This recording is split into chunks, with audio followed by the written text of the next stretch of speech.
qachonki siz farzandingizga erkinlik bersangiz, ya'ni hattoki bir dasturxon atrofida o'tirganda unga bemalol o'zini fikrini bildirishga, uning deylik o'sha oilada pozitsiyasi, roli borligini his qildirishga bersangiz agar, farzandingiz shu qadar erkin bo'ladi.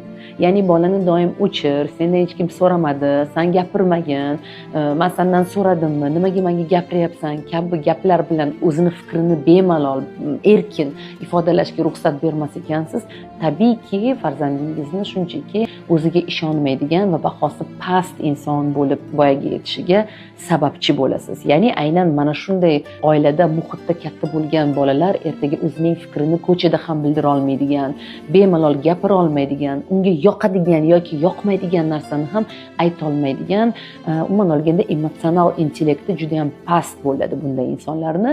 Va shuning uchun ham bolangizga nimadirni taklif bersangiz, senga yoqyaptimi, senga to'g'ri keladimi deya so'rang. Agar bolangiz ha menga yoqyapti desa bo'lsin, agar yo'q menga yoqmayapti desa hech qachon uning xohishiga qarshi bormang. Yo'q senga yoqishi kerak, yo'q sen shuni qilishing kerak, yo'q sen shuni qilishing shart, yo'q u qilgisi kelmayapti buni hozir.